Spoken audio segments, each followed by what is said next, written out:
ರೈಲಿನ AC cabin ಅನ್ನೇ honeymoon suit ಆಗಿ ಬದಲಿಸಿದ ದಂಪತಿ. ಕಣ್ಮುಚ್ಚಿ ಕುಳಿತಿದ್ದ ಟಿಟಿಇ ಅಮಾನತು. ಮುಂಬೈ ಸಿಎಸ್ಎಂಟಿ ನಂದಿಗ್ರಾಮ್ ಎಕ್ಸ್‌ಪ್ರೆಸ್ ರೈಲಿನ ಮೊದಲ ಎಸಿ ಕ್ಯಾಬಿನ್ ಅನ್ನು ಬಲೂನ್ ಹೂ ಹಾಗೂ ಐ ಲವ್ ಯು ಸಂದೇಶಗಳೊಂದಿಗೆ ಅಲಂಕರಿಸಿ ಹನಿಮೂನ್ ಸೂಟ್ ಆಗಿ ಪರಿವರ್ತಿಸಿದ ವಿಡಿಯೋ ಸಾಮಾಜಿಕ ಜಾಲತಾಣಗಳಲ್ಲಿ ವೈರಲ್ ಆಗಿದೆ. ಜುಲೈ 6ರಂದು ನಡೆದ ಈ ಘಟನೆಯು ಅಧಿಕಾರಿಗಳ ಕೆಂಗಣ್ಣಿಗೆ ಗುರಿಯಾಗಿದ್ದು, ರೈಲಿನಲ್ಲಿ ಇಂಥ ಅನಧಿಕೃತ ಅಲಂಕಾರಕ್ಕೆ ಅವಕಾಶ ನೀಡಿದ ಟಿಕೆಟ್ ಪರೀಕ್ಷಕನನ್ನು ರೈಲ್ವೆ ಇಲಾಖೆ ಅಮಾನತುಗೊಳಿಸಿದೆ.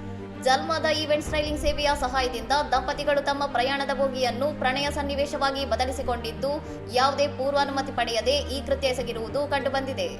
ಘಟನೆಯ ಕುರಿತು ಪ್ರತಿಕ್ರಿಯಿಸಿದ ದಕ್ಷಿಣ ಮಧ್ಯ ರೈಲ್ವೆಯ ಮುಖ್ಯ ಸಾರ್ವಜನಿಕ ಸಂಪರ್ಕ ಅಧಿಕಾರಿ ಎ ಶ್ರೀಧರ್ ಈ ಬಗ್ಗೆ ಅಧಿಕೃತ ತನಿಖೆಗೆ ಆದೇಶಿಸಿರುವುದಾಗಿ ತಿಳಿಸಿದ್ದಾರೆ.